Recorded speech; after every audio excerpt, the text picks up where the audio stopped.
हाय, इस लेक्चर में हम लोग डिस्कस करेंगे circular current loop as a magnetic dipole. तो पहले ये कैलकुलेट करने के लिए हम लोगों को magnetic field on the axis of a circular current loop calculate करना है। वो पिछले लेक्चर में हम लोग कैलकुलेट कर लिए थे और लेक्चर का जो लिंक है वो कार्ड में मिल जाएगा। पहले वो लेक्चर देख लो फिर ये स्टार्ट करो, ठीक है। तो क्या है circular current loop as magnetic dipole.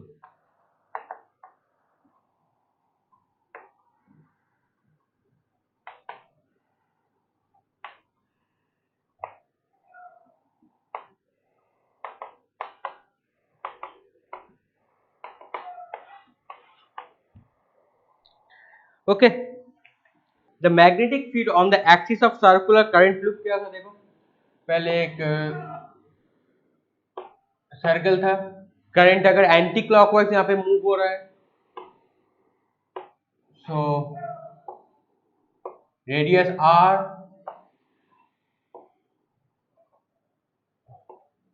इसको दे दिया हमने small r that is x. अब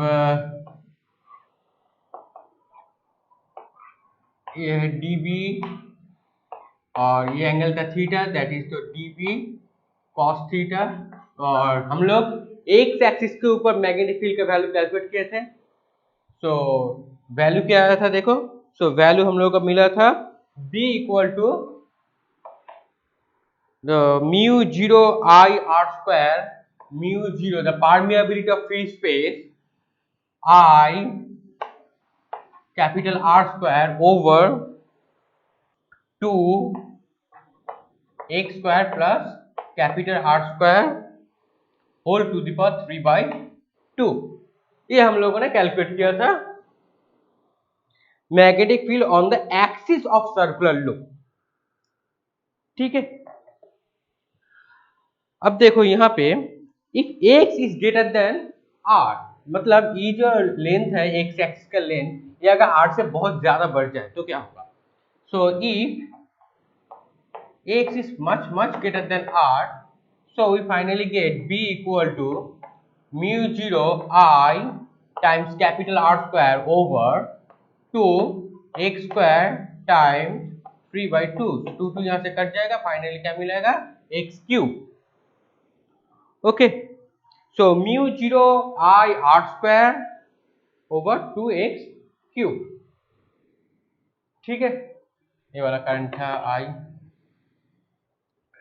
अब देखो R क्या है, रेडियस है। तो यहाँ पे हम लोग mu 0 I pi times capital R square, ये पाई ऊपर में मल्टीप्लाई किया, अब डिनोमिनेटर में मल्टीप्लाई करेंगे तो 2 पाई एक्स क्यूब, ठीक है। अब देखो, अब पाई आर स्क्वायर, तो पाई आर स्क्वायर क्या होता है, पाई आर स्क्वायर सर्कल का एरिया है, हमको पता है, that is equal to mu 0 I times capital A और 2 पाई एक्स क्यूब। अब आई ए क्या है, what is I A, I A is the magnetic moment. एक टर्म आ गया, it is am the vector, so I times A the area vector and that's is called magnetic moment.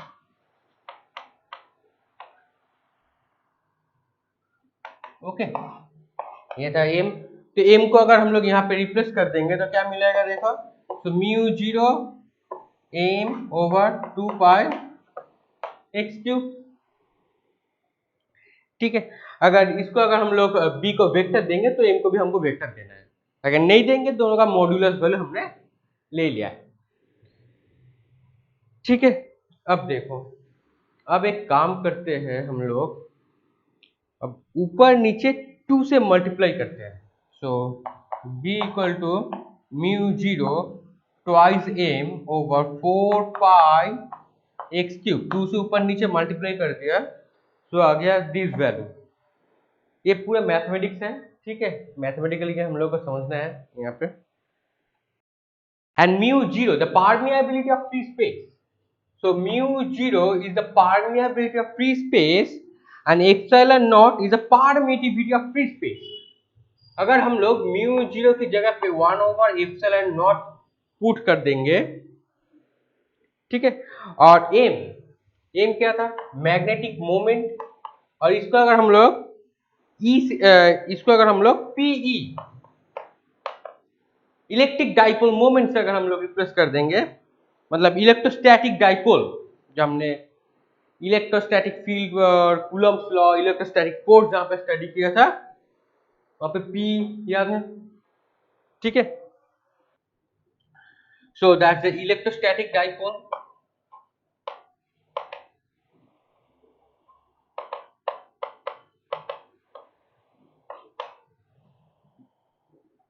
अगर ये vector है तो ये भी वेक्टर है, ये इलेक्ट्रिक फील्ड में, ये मैग्नेटिक फील्ड में, that's magnetic moment and electric dipole moment.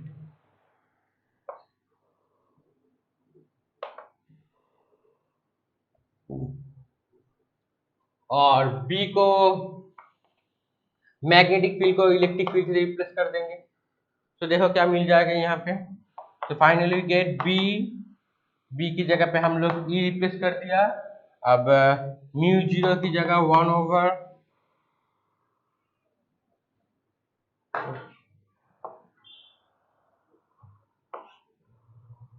If 4πε0 twice M, M की जगह में क्या आ जाएगा, ट्वाइस पीई। अब और कुछ है क्या, और एक्स की,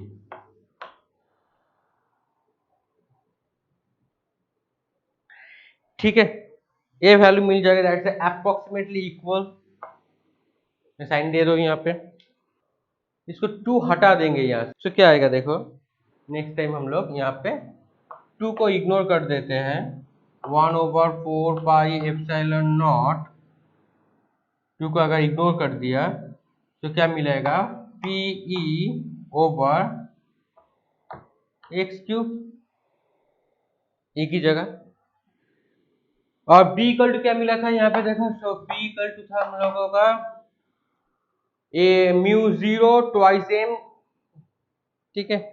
सो म्यू जीरो ट्वाइस का अगर हटा दिया तो अप्रोक्सीमेटली म्यू जीरो ओवर 4 पाई एम ओवर एक्स क्यूब, अगर दोनों को वेक्टर सेंड दे तो ई इक्वल टू क्या मिला, तो 1/4 पाई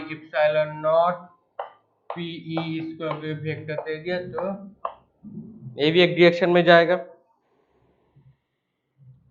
ठीक है। In both cases x is much much greater than r, मतलब x का जो वैल्यू होगा, जिस पॉइंट में हम लोग b कैलकुलेट करेंगे, वो इस सर्कल के ओरिजिन पॉइंट से बहुत दूर तक जाएगा, ठीक है,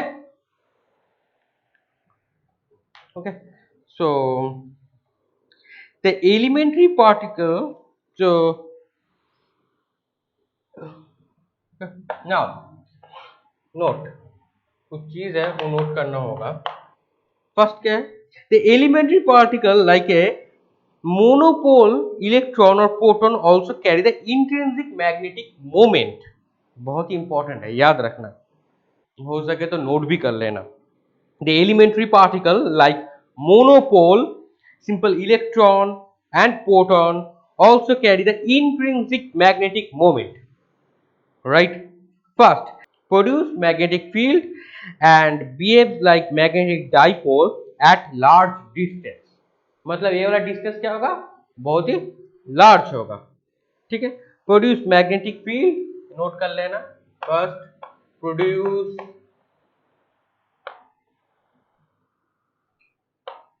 magnetic field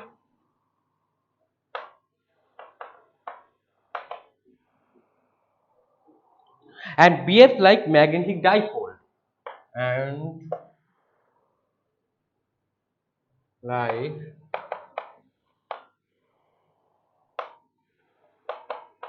the dipole at large distance, at large distance, okay। Second, subject to like a magnetic needle. Subject to the like a magnetic needle, this led the Ampere to suggest that all magnetism is due to circulating current. बहुत ही important point है. All magnetism is due to circulating current. तो subject to like the magnetic needle. अगर magnetic needle पे हम लोग concentrate करेंगे ये, okay? So subject to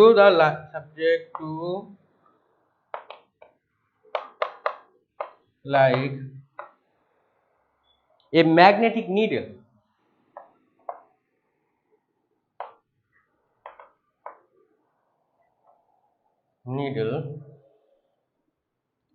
This led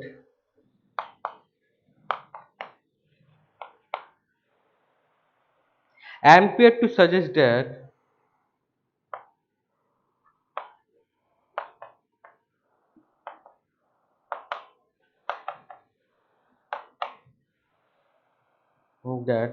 all magnetism is due to circulating current. All magnetism due to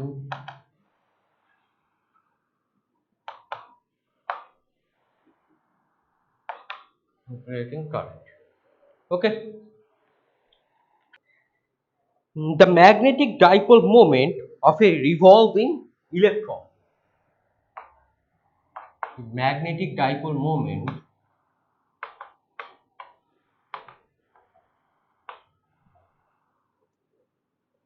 of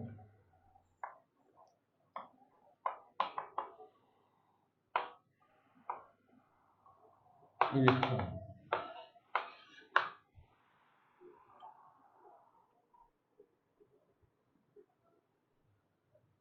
of a revolving electron.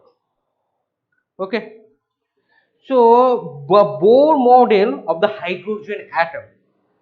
तो Bohr model क्या था, देखो यहाँ पे हम लोग बोर मॉडल यहाँ पे क्या था, द न्यूक्लियस न्यूक्लियस अगर सेंटर में रख के एक इलेक्ट्रॉन ऐसे घूमेगा, यहाँ पे है इलेक्ट्रॉन चार्ज जिसका है माइनस. द हाइड्रोजन एटम क्यों बोला मैंने, क्योंकि हाइड्रोजन का एक ही इलेक्ट्रॉन रहता है, ठीक है, और यह है इसका न्यूक्लियस, ठीक है. सो न्यूक्लियस का चार्ज क्या होगा, so that is plus Z times E जैसे इलेक्ट्रॉन. अब इसका रोटेशन होगा एंटी क्लॉकवाइज. अब रेडियस है that is R, small r radius, and was a step in a new kind of mechanics, it's called quantum mechanics. Okay, तो हमने class 11 में जो स्टडी किया था वो था क्लासिकल मैकेनिक्स और न्यूटोनियन मैकेनिक्स. तो यहाँ पे अगर हम लोग ये जो स्टडी करेंगे इसको बोलेंगे हम लोग क्वांटम मैकेनिक्स. तो यहाँ पे क्वांटम मैकेनिक्स तो क्लास नहीं होने वाला है, यहाँ पे जस्ट हम लोग ये मैग्नेटिक मोमेंट कैलकुलेट करेंगे रिवॉल्विंग इलेक्ट्रॉन मतलब हाइड्रोजन एटम का, ठीक है. It's look like a sun that is earth, rotate हो रहा है, रिवॉल्व हो रहा है, इसका रेडियस है r. सो यहाँ पे देखो the negative charge particle revolving around the positively charged nucleus such as the planet revolve around the sun.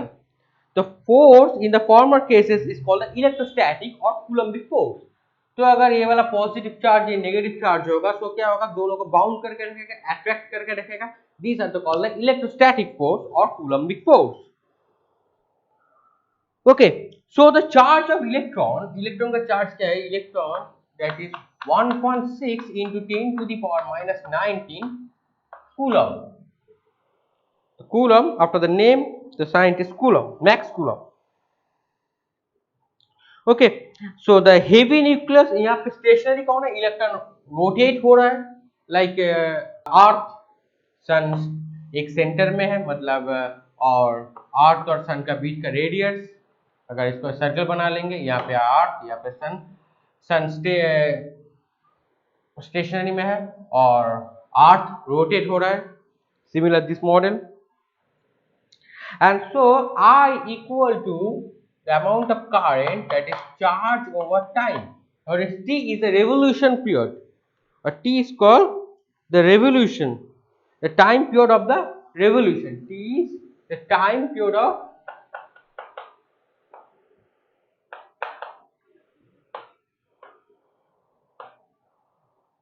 revolution. Okay. I is the amount of current. So the t, अब t का value क्या आएगा यहाँ पे देखो, तो t equal to, अब यहाँ पे कितना पाथ रहेगा, the circular path is the perimeter, that is the perimeter of the circle is 2 pi, the small radius r is the radius over velocity v, मतलब इलेक्ट्रॉन का वेलोसिटी यहाँ पे. Okay, this is the orbital speed and these are so called the orbital speed. Orbital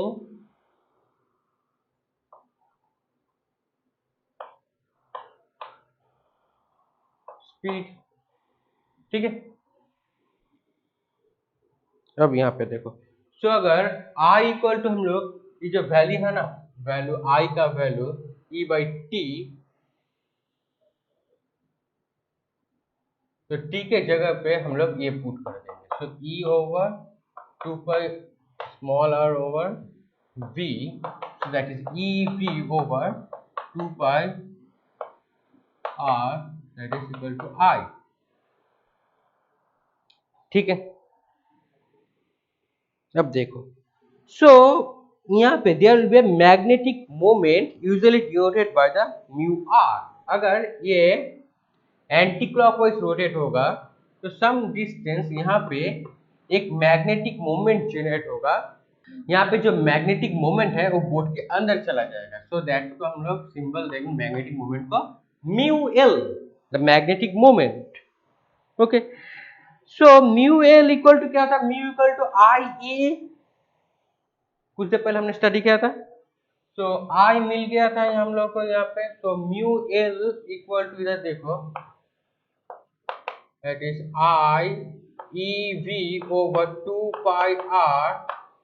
अब A क्या है, is pi r square, the area, sorry,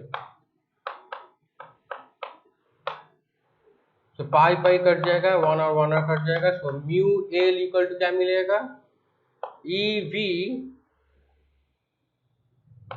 R over 2.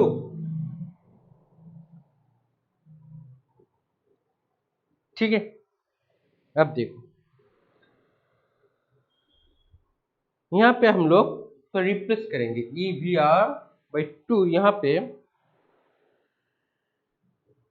एक term हम लोग यहाँ पे इंट्रोड्यूस कर देते हैं, E by twice ME. What is ME? ME is the mass of electron. ठीक है, अगर इसको ऊपर में दे देंगे तो क्या आएगा, MEVR. अब MEVR क्या है, What is MEVR? देखो, सो एक नया टर्म है L. L है angular momentum. L equal to R cross P. You all know that. R cross P. Okay. So that is RP sin theta. So theta is know that, यहाँ पे आ जाएगा 90 degree. तो are और P का theta अगर 90 degree आ जाएगा तो क्या आएगा, देखो आर पी, अगर इसका ओनली एल लेंगे तो पी इक्वल टू क्या है, R M V. P is the momentum, momentum is the mass time velocity. So देखो M E V R, M V R, तो ई मास ऑफ इलेक्ट्रॉन. सो यहाँ पे हम लोग रिप्लेस कर देंगे E by twice m e, that is angular momentum. L से replace कर देंगे. ठीक है, तो angular momentum of electron. So finally क्या मिला हम लोगों को, देखो यहाँ पे, so mu L equal to हम लोगों को मिला था, so mu L equal to E over twice m e times L e. The magnetic moment of electron is ml, and here is the angular moment of the electron. Okay, अब देखो यहाँ पे, so also called the orbital angular momentum. This is a called orbital angular momentum, और L को हम लोग देंगे orbital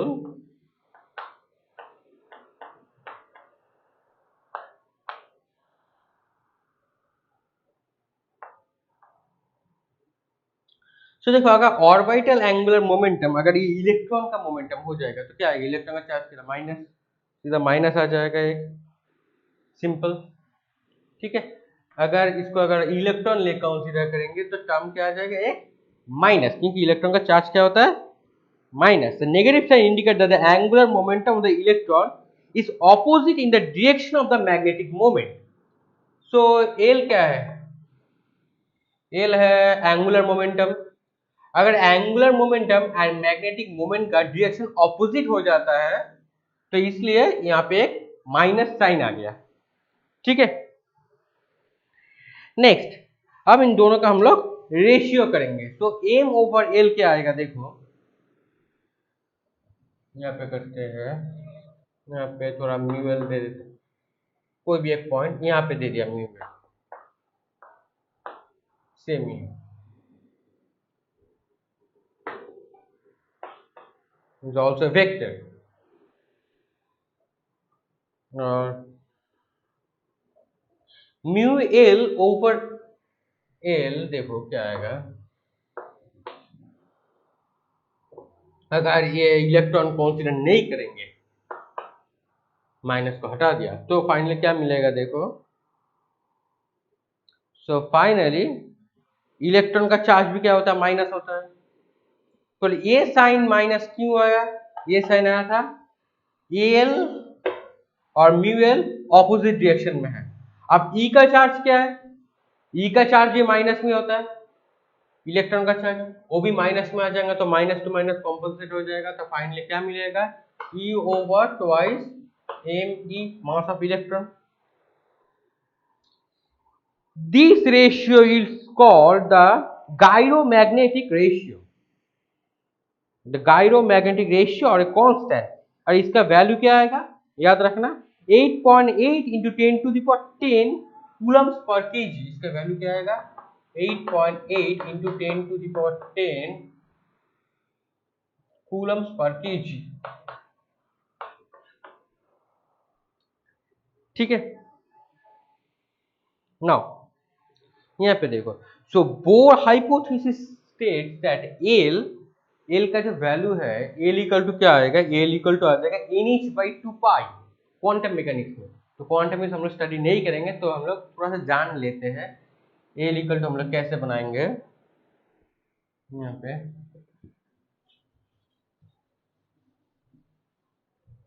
तो L equal to nh/2, okay, where n is the natural number 1 2 3 4 चलता रहेगा, और h, the small h is denoted by the Planck's constant. Okay, the Planck's constant, the name after Max Planck. Okay, so Planck's constant एक fixed value रहता है, that is equal to h 6.625 into 10 to the power minus 34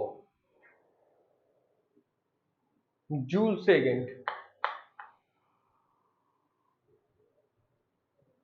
and this condition is discreteness is called the Bohr quantization condition. इस condition को हम लोग क्या बोलेंगे, bore quantization condition. ठीक है, वो हम लोग बाद में स्टडी करेंगे। तो यहाँ पे देखो, सबका वैल्यू अगर हम लोग 1 पुट करेंगे तो म्यू एल का वैल्यू क्या आएगा, थोड़ा चेक करेंगे यहाँ पे। तो एन अगर 1 हो जाए और ये वैल्यू अगर पुट कर देंगे, तो अगर यहाँ पे देखो वैल्यू अगर पुट करेंगे तो म्यू एल का वैल्यू क्या आएगा, तो म्यू एल मिनिमम वैल्यू क्या आएगा, दैट इज ई, ई का वैल्यू क्या है 1.6 into 10 to the power minus 19 coulomb, over twice me, mass of electron, 9.1 into 10 to the power minus 31 kg. अब L का वैल्यू क्या है? So L equal to NH by 2 pi.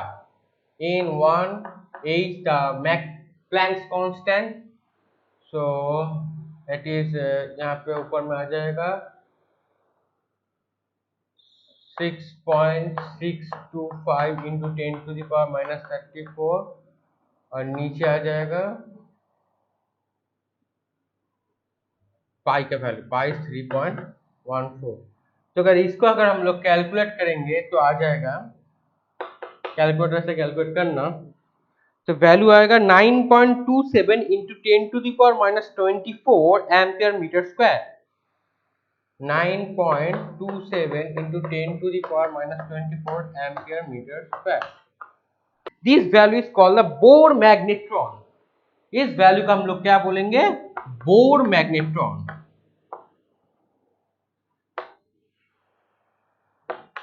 Okay. And any change in uniform circular motion would have associated a magnetic moment given by an expression similar. This dipole moment is labeled as the orbital magnetic moment. Hence the subscript L and mu L beside the orbital moment.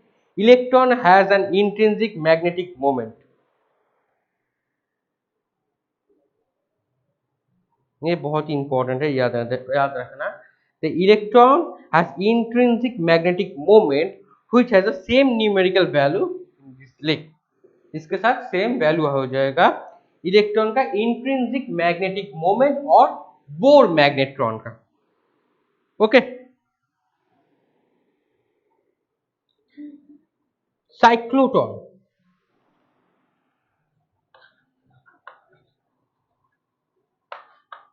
What is cyclotron? Cyclotron is a particle accelerator. So particle accelerator कैसे बनाएंगे? देखो, एक minus plate है, battery plus point terminal और minus terminal. यहाँ पे अगर एक प्लेट रहेगा, यहाँ पे बहुत सारा पॉजिटिव चार्ज दे दिया, तो अगर जंप होगा तो दिस टू प्लेट का पोटेंशियल डिफरेंस क्या होगा? That is QV equal to half m v square. मतलब इलेक्ट्रॉन अगर एक प्लेट से दूसरे प्लेट में जाएगा तो उसका वेलोसिटी क्या, उसका काइनेटिक एनर्जी क्या होगा? That is half m v square, that is the potential difference के साथ इक्वल होगा। So what is cyclotron? Cyclotron एक D है, यहाँ पे एक D, दो मेटालिक प्लेट है। इस प्लेट का चार्ज है पॉजिटिव और इस प्लेट का चार्ज है नेगेटिव। अगर दो प्लेट को हम लोग एक मैग्नेटिक फील्ड में डाल देंगे